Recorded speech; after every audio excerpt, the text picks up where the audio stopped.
This is a book of poetry by Robert Frost. It says it's for kids, but really it's for everybody. And it is also beautifully illustrated.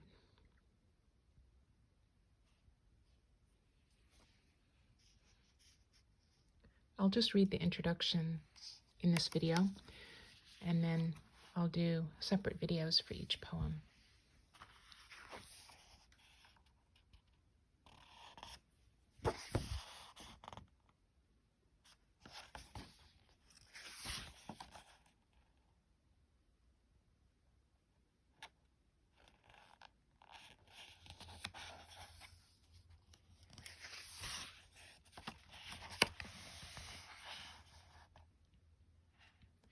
Robert Frost lived from 1874 to 1963, so he lived about 89 years.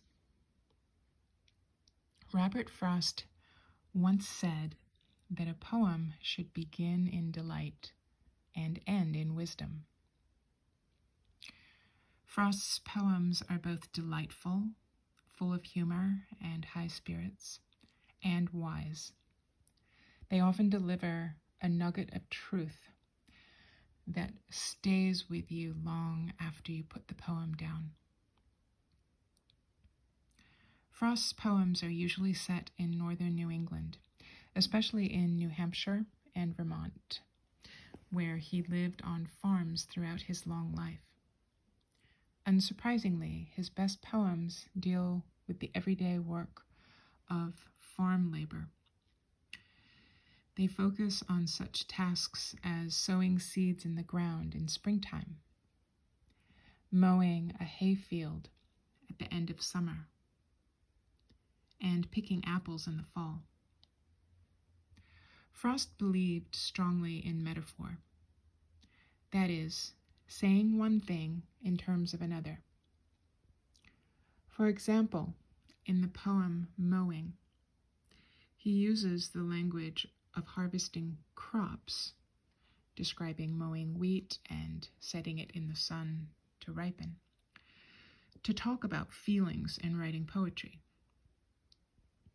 When the poet harvests the emotions of a time period, he cuts them down, bundles them into lines or stanzas, and allows the hay to make.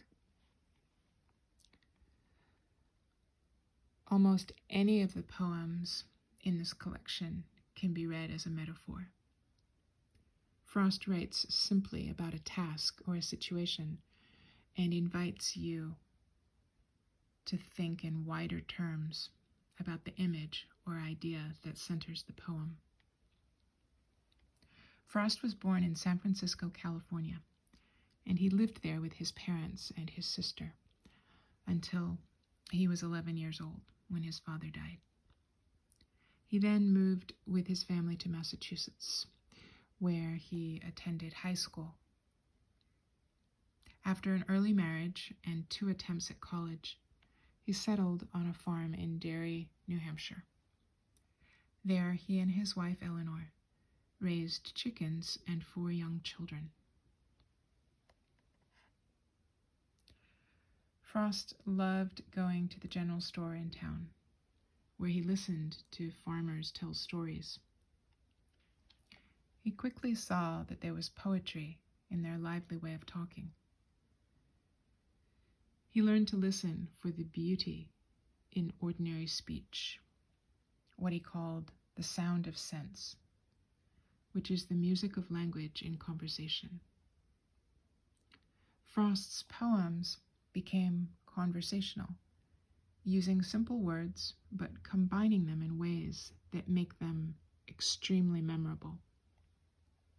For example, in Stopping by Woods on a snowy evening, he writes about the wind blowing over the snow through the night woods. The only other sounds, the sweep of easy wind and downy flake. Few other poets have captured the lives of ordinary people, their dreams and fears, their joy and grief, as succinctly as Robert Frost. His poetry remains a vivid testament to the wonders of nature, the pleasures and pains of farming, and the importance of poetic language as a way of framing experience and underscoring the work of thought and feeling in the creation of life itself.